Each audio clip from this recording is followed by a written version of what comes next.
Salut frérot et bienvenue sur cette vidéo. Tu vois que je suis un peu éclairé de manière mystique, un peu de manière mystérieuse. Il est 18h59, là je pars faire mon push day. Et je voulais te prendre avec moi pour te montrer à quoi ressemble mon push day. Alors, il faut savoir que c'est un nouveau programme, c'est le Pure Bodybuilding partie 2 de Jeff Nippard. Et du coup c'est un split push-pull legs, push-pull legs. Sauf qu'entre chaque push-pull leg, il y a un bras et point faible. Et là donc j'ai 6 exercices. Et c'est quasi que 2 reps à chaque exercice. Les gros exercices de cet entraînement, c'est des lateral raise. Il y a du chest press, du développé militaire et des triceps. Avant de venir ici, là je suis dans le parking, j'ai bien sûr dégusté ma banane 2024 proof, c'est-à-dire comme tu le vois à l'écran. J'ai pop mon pré-workout Big Shot, code Lucas10 sur Prozis, c'est faux mais un jour Inch'Allah. Donc c'est parti. Déjà bien sûr pour commencer, je fais un échauffement. Je dois dire que je suis pas le plus exemplaire sur l'échauffement. Après ça fonctionne pour moi et c'est assez efficient donc c'est parfait. Là il y a Steven qui vient me casser les couilles. Mais ce que je veux dire par rapport à l'échauffement, c'est que là je prends un élastique entre les mains à cette distance et je viens faire des mouvements de haut en bas tout en poussant comme si je voulais ouvrir les bras.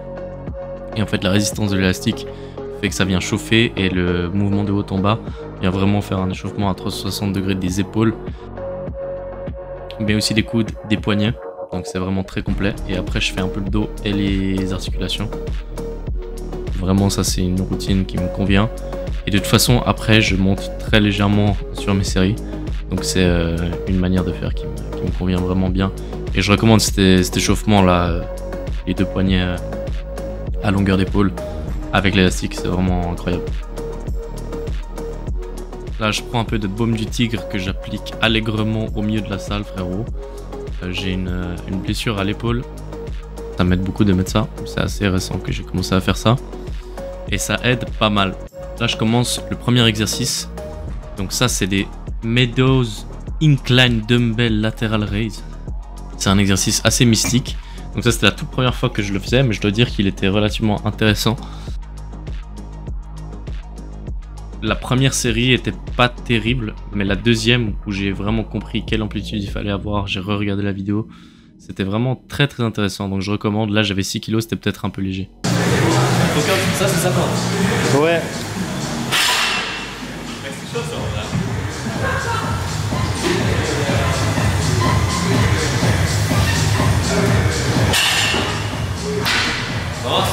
Fais des reps. Ah en rep. Lui il en a fait 5. Ça 4, 5 moi je fais d'autres 5. Ouais, c'est trop chaud hein. Comme tu le vois, ça a l'air vraiment mystique, la position. Les gens te demandent tout ce que tu es en train de faire. Là, bon, c'était un peu les potes, bien sûr, mais je crois qu'il y a genre 3 ou 4 personnes qui m'ont dit ouais, c'est quoi. Et ce que j'ai remarqué, c'est qu'il faut vraiment faire attention, bien sûr, comme partout à la muscu, de bien retenir la négative.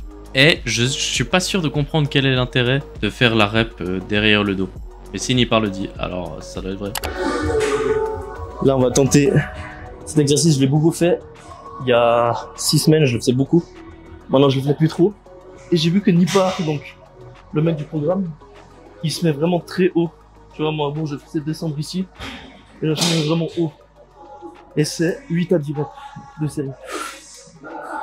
C'est peut-être un peu facile à ce point. J'ai mis 35-35.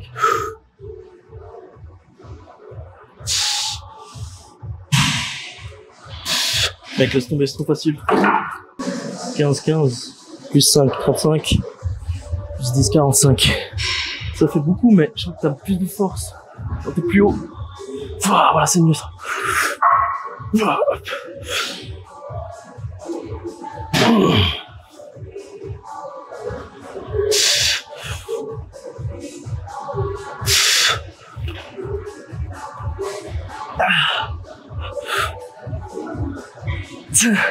Quoi?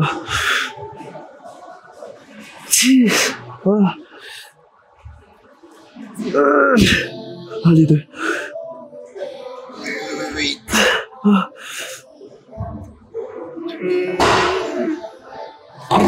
Oh, pas. Ah, putain, c'est aberrant. Génial. Je voulais faire un autre angle, mais peut-être qu'il est loupé. Mais je voulais voir la partie sur le côté. Oula, ça fait une glisser des mains. Oh.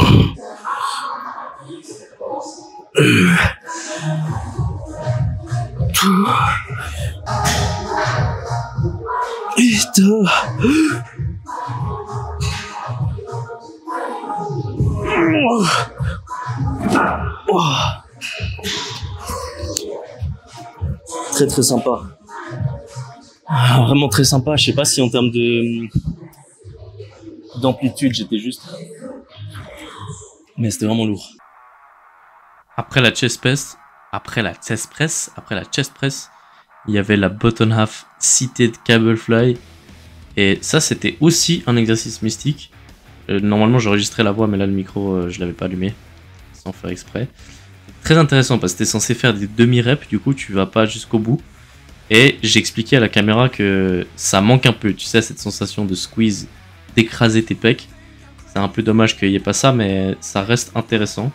Et là, il faut mettre assez lourd, mais après le siège, donc le banc glisse, du coup, il faut mettre assez lourd sans perdre l'équilibre, ou alors rajouter des poids derrière comme je l'ai fait.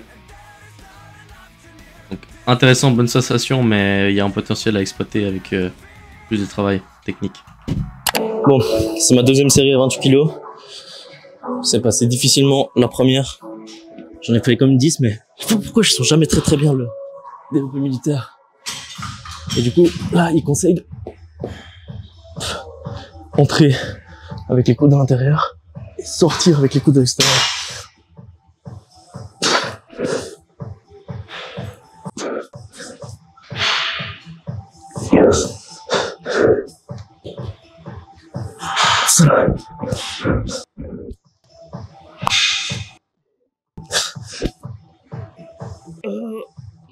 La dernière.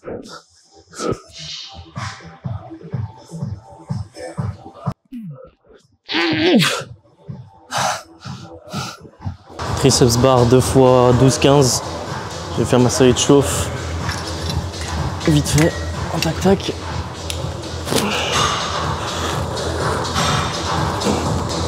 Je garde les coudes bien serrés. Après ça met un peu de pression sur les épaules, mais si t'es chaud des épaules, tu peux serrer beaucoup. Et ça va target beaucoup plus les triceps.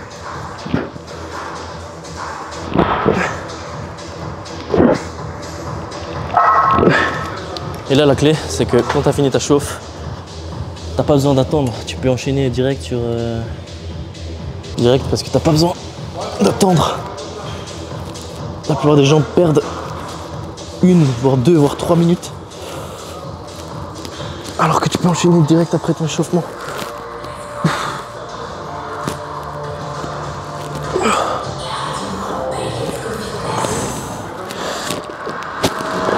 Faut que je ralentisse.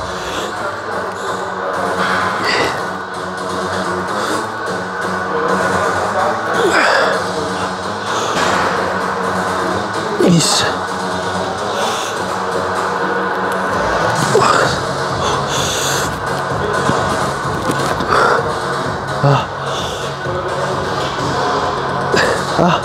Ouah. Attends, ça va.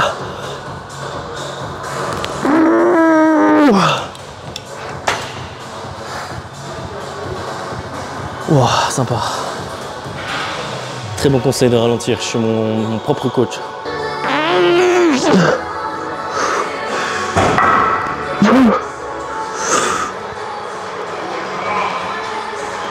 Encore.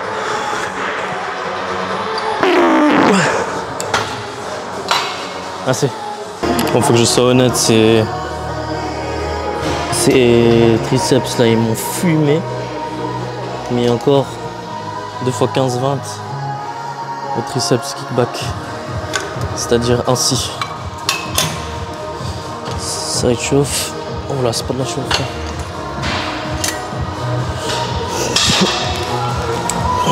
Oh, mais mec.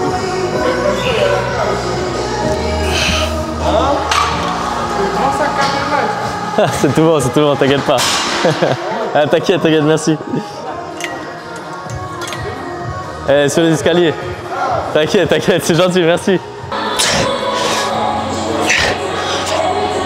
Bon, j'avais vu dans un des vlogs que je ressemble à rien quand je fais cet exercice. C'est parce que j'arrive pas à mettre le dos droit. Ah bon, tant pis, observe la courbure, frérot.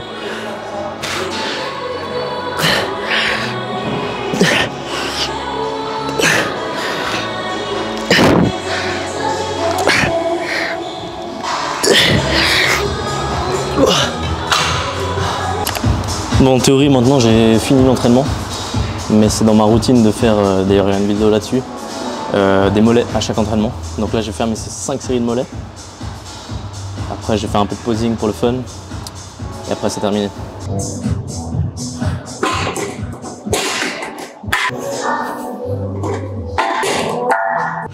Puisque ça fait très longtemps que j'en fais maintenant, enfin très longtemps.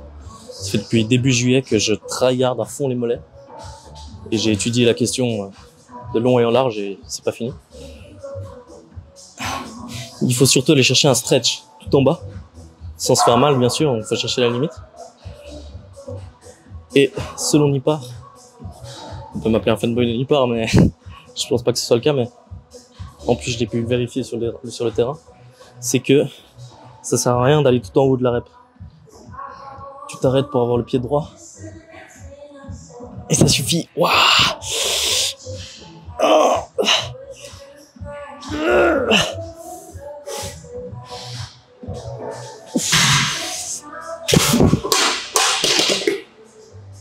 Waouh, putain de merde. Waouh. Incroyable. Je recommande.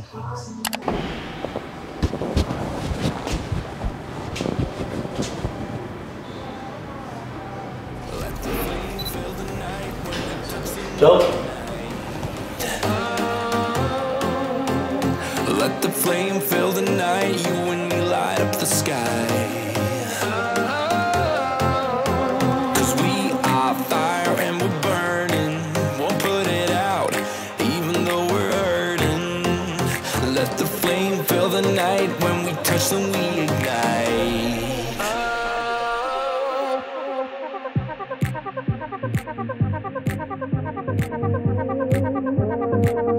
Bon frérot, l'entraînement est terminé. C'était sympa. Il y avait un peu des trucs mystiques. Et comme j'avais déjà expliqué dans une autre vidéo, c'est dur de suivre le rythme sur ce nouvel entraînement parce que genre, comme il n'y a que 2 séries sur quasi tous les exercices, il faut pas traîner, il faut mettre assez lourd, il faut avoir l'intensité. Et je suis encore en train de m'ajuster à ça. Mais j'ai trop kiffé. Bon délire là avec certains de la salle là qui avaient vu la caméra. Avant de partir, je voulais quand même faire le gym drip. Le gym drip. On est là. J'ai un pull Kappa. Ça j'ai acheté à H&M. J'ai pas l'habitude de ce genre de coupe. Ça fait un peu plus drip, un peu moins athlétique. Moi j'ai l'habitude des trucs qui moulent vraiment le boule. C'est pas fait exprès, c'est juste que j'ai eu des gains et du coup maintenant je suis vraiment très serré dans les autres trainings. Converse que je trouve qui vont bien avec le training. Et voilà, en dessous j'ai le t-shirt bleu. Je trouve que ça va bien, comme ça fait double couleur un peu spring, t'as capté. Et bref. D'ailleurs, je voulais aussi faire... Alors attends, d'abord je voulais noter le workout. Je mets un 7.9 parce que ce qui manque c'est ce que j'ai pas bien fait, c'est l'intensité. Après j'ai toujours parlé avec les collègues et tout. Donc je suis un peu déçu sur l'aspect intensité. Et en termes de potentiel, il est excellent. Et ça, je l'ai déjà dit dans l'autre vidéo. J'en profite pour faire la minute philosophique qu'il faut que je fasse dans chaque vidéo. En fait, intéressant parce que aujourd'hui, j'avais cette caméra là qui est très fancy, comme on dit. La caméra ressemble à ça. Et je l'avais donc à la salle. Elle est tombée une fois. Je l'ai mise dans mon sac, un peu à la va-vite et tout. Et en fait, j'avoue, j'ai fait un peu la victime au début quand j'avais cette caméra parce que j'étais en mode faire attention et tout. Maintenant, elle a l'écran qui est protégé, elle a le corps qui est protégé. Donc je me sens mieux de la manipuler un peu plus vite. Et j'arrive sur un point, c'est que moi je suis assez... En fait, j'étais pas comme ça avant, mais je suis assez... pas dire casse-cou, tu vois, ni... je suis pas non plus inconscient avec les objets et les choses. Par contre, c'est vrai que je suis plus pour l'utilité de l'objet que pour son aspect précieux. Je respecte et je pense que j'ai la notion de la valeur des choses. Par contre, je pense que l'utilité de la chose doit pas être détruite par l'attention que tu lui portes. Et du coup, c'est typiquement pour cette caméra, tu vois, genre quand j'ai commencé à l'utiliser, bon, elle n'était pas protégée et tout, donc tant mieux. Mais j'étais trop en mode, ah ouais, on va pas la mettre là et tout, on va pas la stocker ici. Et en fait, quand tu fais pas attention, là c'est l'exemple d'une caméra, mais ça peut être n'importe quoi. Il y a des gens, ils achètent des Rolex, après c'est un peu différent, c'est de la collection, mais quoique, il y a des gens, ils achètent des montres et ils ne la portent jamais alors qu'ils ont envie. C'est peut-être ça la nuance, c'est si t'en as envie. Ils la portent jamais alors qu'ils en ont envie parce qu'ils sont en mode, ouais, non, il faut pas lui faire du dommage et tout. Enfin, je trouve que la beauté des choses, c'est que justement elles s'utilisent et elles sont faites pour être utilisées. Et bon, là l'appareil photo il est vraiment tombé, dommage que je filme pas parce que la chute était intéressante. Et j'avais la moitié le somme parce qu'au final, si les choses ont un potentiel de se casser, ça veut dire que tu les utilises probablement à bon escient, tu vois. En tout cas pour ce genre d'objet. Et pareil pour mon téléphone, si tu regardes bien, je sais pas pourquoi il arrive pas à faire le focus, bref. Il y a un truc dans les réglages que je dois faire faux, mais l'écran il est cassé et tout. Pas l'écran, hein, c'est le truc de protection. Et j'utilise un peu mon phone, je vais pas te dire je le maltraite, tu vois, mais je l'utilise quoi. Alors que quand j'avais 15 ans, tu vois, il fallait absolument que je protège, je le prenais pas avec les mains sales et tout. Et maintenant, bah, j'ai les mains dans la terre, je me lave vite fait les mains et je prends mon tel parce que j'ai besoin de regarder un truc vite fait. Et l'utilité de l'objet est supérieure à son aspect précieux. Et c'est pas forcément quelque chose de facile à faire, mais je pense que c'est très important pour certaines choses de la vie, voire la plupart, tu vois, parce que le matériel au final, c'est quoi le sens? Est-ce que vraiment quelque chose doit être précieux au point de le laisser prendre la poussière, rien faire? Je suis pas sûr. Allez, c'est tout pour moi. Ciao, bye, c'est mère.